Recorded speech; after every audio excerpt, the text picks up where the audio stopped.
ನೋಡಿ ಆಗಿನ ಕಾಲದಲ್ಲಿ ಈ ರೀತಿ ಮೇವನ್ನ ತಿನ್ಸೋವಾಗ ಹಸು ಇರುತ್ತಲ್ವಾ, ಹಸು ನಮ್ಗೇನಾದ್ರೂ ರೋಗ ಇದ್ರೆ ಅದನ್ನ ಗೈಸಿ, ಸೊ ಆ ರೋಗನ ಇವಾಗ ಎಕ್ಸಾಂಪಲ್ ನನಗೊಂದು ಜ್ವರ ಇರುತ್ತೆ ಅನ್ಕೊಳ್ಳಿ, ಆ ಜ್ವರಕ್ಕೆ ಏನು ತಿಂದರೆ ಅದನ್ನ ವಾಸಿ ಮಾಡ್ಬೋದು ಅಂತ ಹಸುಗಳು ಗೊತ್ತಿರುತ್ತೆ. ಸೊ ಆಗಿನ ಕಾಲದಲ್ಲೆಲ್ಲ ಈ ರೀತಿ ಕಟ್ಟಾಗಿ ಮೇಯಿಸ್ತಿರ್ಲಿಲ್ಲ, ಎಲ್ಲ ಬಿಟ್ಬಿಡ್ತಿದ್ರಲ್ಲ. ಸೊ ಅದಕ್ಕೆ ಬೇಕಾಗಿರುವಂಥ ಸೊಪ್ಪುಗಳನ್ನು ತಿನ್ಕೊಬಂದು ಹಾಲನ್ನು ಕೊಡ್ತಿದ್ವು. ಆ ಹಾಲನ್ನು ನಾವು ಕುಡಿಯೋದ್ರಿಂದ ನಮಗೆ ಹೆಲ್ತ್ ಅನ್ನೋದು ಬೇಗ ಕ್ಯೂರ್ ಆಗ್ತಿತ್ತು, ಅಂದರೆ ರೋಗಗಳು ಯಾವುದೇ ರೀತಿಯಾದ ಬರದೇ ಇರೋ ರೀತಿ ಇತ್ತು.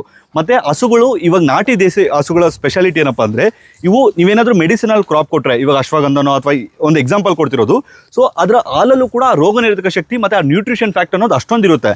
ಇವಾಗ ನಾವು HF ಅಥವಾ ಏನು ಹೈಬ್ರಿಡ್ ತಳಿಗಳು ಕಂಪೇರ್ ಮಾಡಿದ್ರೆ ಇದಕ್ಕೂ ನೀವು ಸೇಮ್ ಹುಲ್ಲು ಹಾಕಬೇಕು, ಅದಕ್ಕೂ ಕೂಡ ಸೇಮ್ ಹುಲ್ಲು ಹಾಕಬೇಕು. ಇದು ಒಂದು 5 ರಿಂದ 10 ಲೀಟ್ರ್ ಆನ್ ಆವ್ರೇಜ್ ಹಾಲನ್ನು ಕೊಟ್ಟರೆ ನಿಮ್ಗೆ HF 10 ರಿಂದ 20 ಲೀಟ್ರ್ ಕೊಡುತ್ತೆ.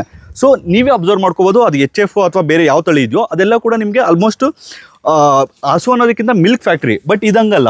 ಸೊ ಇದನ್ನು ಹಾಲು ಕಡಿಮೆ ಕೊಟ್ಟರು ಕೂಡ ನ್ಯೂಟ್ರಿಷನ್ ಫ್ಯಾಕ್ಟ್ ಅನ್ನೋದು ಜಾಸ್ತಿ ಇರುತ್ತೆ, ರೋಗ ನಿರೋಧಕ ಶಕ್ತಿ ಜಾಸ್ತಿ ಇರುತ್ತೆ. ಮತ್ತು ಇದರಲ್ಲಿ ಸೂರ್ಯಕೇತಿ ನಾಡಿ ಅನ್ನೋದು ಇರುತ್ತೆ. ಇದು ಹೆಣ್ಣಾಗಿರೋದಕ್ಕೆ ಅಷ್ಟೊಂದು ಕಾಣಿಸ್ತಿಲ್ಲ, ಗಂಡಲ್ಲಿ ಇರುತ್ತೆ.